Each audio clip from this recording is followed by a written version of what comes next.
Itariki 25 kwa gatanu buri mwaka umugabane wa Afurika wivuga imyato ko wikuye mu gipfunsi cy'abakoloni. Kuri ubu ngo ntawe ugitegekwa n'abazungu, ibakabifata nk'intsinzi ikomeye bagezeho. Gusa abahanga mu bukungu bo bavuga ko nubwo icyafatwaga nk'ingoyi y'ubukoloni cyacitse, kuri ubu ngo imibereho y'uyu mugabane wa Afurika urimo ngo ni ikomeye kuruta ubukoloni bigobotoye. Dr. Yananiwe ni umuhanga mu bukungu. Iriya ngoyi ni ikomeye kurutaho umwera yazaga agahagarikira abantu ndetse akajya n'abakubita ibyo bitaga shiku. Ariko ubu nta munyafurika ugikubitwa shiku. Ishiku imukubita ni ya yindi y'ubukene bamusigiye. Muri Afurika biroroshye kubona umuntu ahembwa amafaranga akubye inshuro 100 undi mukozi mu ruganda rumwe. Aba banyabukungu kandi bashimangira ko n'u Rwanda ruri mu ngaruka z'ubukoloni bushya.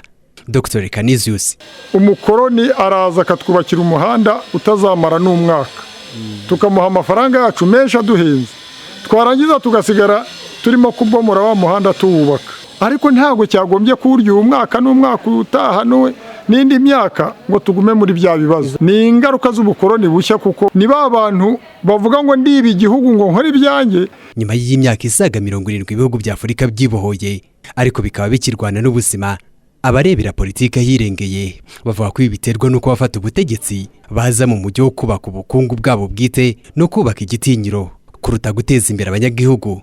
Bwana Alexis Nizeyimana: uburyo ubona ubwo buyobozi bagiye busimburana ukuntu rimwe na rimwe abantu batangira no kuzanamo kudeta, bavuga bati okay, ubwo kujya ku buyobozi ari ukurya kugira ngo nanjye mugereho, reka bagakora amakudeta.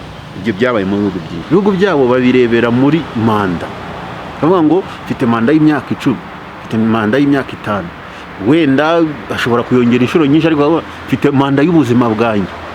Ubwo nimpfa ubwo abasigaye bazamenye ibyo bakora, nisiga abadeni bazayishyure. Kuko birababaza ukajya kubona ukabona umuyobozi muri Afurika ararwaye, indege y'Iburayi amaze imyaka 40 ayobora igihugu. Kuko mu myaka 40 niyo mwaba nta kintu mugira, niyo buri muturage atanga ifaranga rimwe mu myaka 40 mwaba munaniwe kwiyubakira ibitaro byavura abayobozi ku rwego rwa perezida. Ni icyo kwereka rero abantu icyo bashyize imbere ni igiki, ni ukwigaragaza nk'uko abakoloni bagaragaraga. Umuntu mbonye ndi umuyobozi antinye. Iyi myitwarire y'abayobozi b'ibihugu bigize uyu muryango ngo ni nabyo bituma batabasha no gufatanya, bityo ngo uyu mugabane ngo ntuteze kwibohora mu buryo bwa nyabwo mu gihe ibihugu 55 bigize uyu mugabane bigiteka amakiriro ku mahanga. Gacu nk'abanyafurika turaryara, ntitwabuze university yo ku rwego rwa Harvard cyangwa rwa Oxford mu ku rwego rwa Afurika.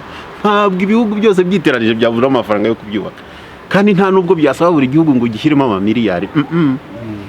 Umwiryane ni w'abantu. Nicyo kuvuga ngo igitekerezo nk'icyo kiraza bakavuga ati icyo gitekerezo ni cyiza, tuyubake. Umwe ati iwanjye, undi ati iwanjye, ndetse bamwe bagatangira kurobinga, uzashyigikira izi wanjye dore wowe turaturanye, ubwo izabiri hafi yacu. Urumva ubukungu hamwe buraboshye. Ubukungu niba boshye, politike ntibona aho yisanzurira, kuko politike igena imirongo igihugu kigendera.